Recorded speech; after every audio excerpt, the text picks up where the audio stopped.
की पुरखुलूस मुबारकबाद मालेगांव शहरियान को, पूरे मुल्क को।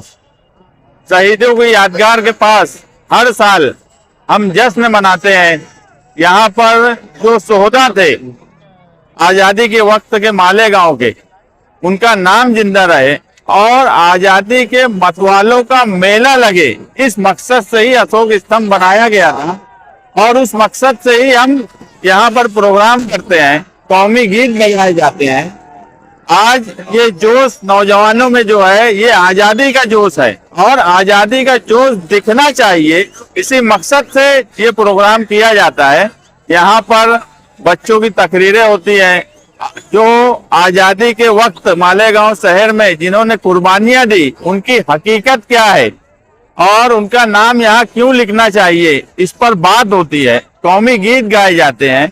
ये एक ऐसा प्रोग्राम है जो आजादी का जश्न मनाने वालों के लिए एक तोहफा हमने दिया। एक वक्त था शहीदों की यादगार के पास 26 जनवरी और 15 अगस्त को एक आदमी खड़ा नहीं रह सकता था, मगर हमारी ही ये हिकमत अमली है कि आज यहाँ आजादी के मतवालों का मेला लगता है, जो सिर्फ मालेगांव शहर नहीं, पूरे देश में ये बात जाती है कि मालेगांव शहर में जो शोहदा आजाद थे, जिन्होंने आजादी की लड़ाई लड़ी, उनकी क्या कुर्बानी थी, यही हमारा मकसद रहा करता है। और यही मकसद है मैं जो है, हम हर वक्त आजादी होने के बाद आज मुल्क के जो हालात हैं, फिरका परस्तों ने जिस तरह से मुल्क को जकड़ लिया है, उससे आजादी की लड़ाई भी हम लड़ रहे हैं। मालेगांव शहर जहां पर हर वक्त फिरका परस्त किसी ना किसी तरीके से हमें दबाने की कोशिश करते हैं आजाद मुल्क में, मगर आज जो हालात मालेगांव शहर के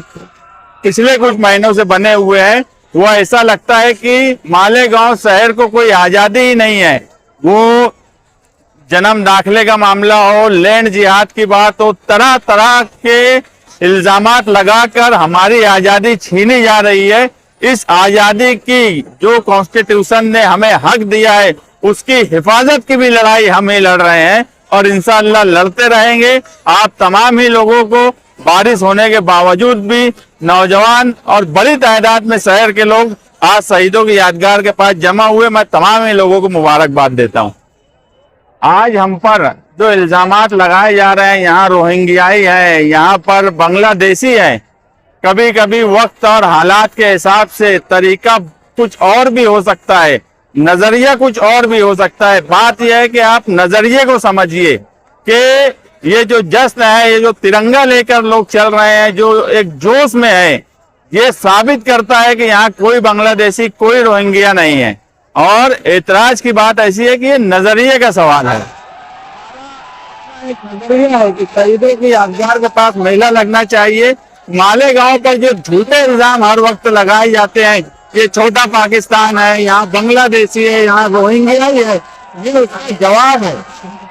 जवाब हमेशा जवाब जोश के साथ दिया जाता है, पर हम वो जवाब सरकार को और फिरका परस्तों को शहीदों की यादगार के पास से जोश से दे रहे हैं। मैं तमाम ही शहरियान को जश्न आजादी की मुबारकबाद देता हूँ। उनको भी जश्न आजादी की मुबारकबाद। कोई ऐसी बात मैं नहीं चाहता हूं कि आजादी के मौके पर कोई तफरीक दिखे या कोई ऐसी बात हो जिसका कोई अलग मतलब निकले। मैं एक बात जो बोला कि नजरिया सोचने का, हमारा सोचने का नजरिया कुछ और है, किसी और का सोचने का नजरिया कुछ और हो सकता है, नजरिया अपना अपना हो सकता है, मगर हमारा नजरिया जो है वो जोश के साथ जश्न आजादी मनाना और फिरका परस्तों को मुंहतोड़ जवाब देना कि ये भगवा भारत नहीं है, ये तिरंगा भारत है, और जोश के साथ हम फिरका परस्तों को जवाब दे रहे हैं।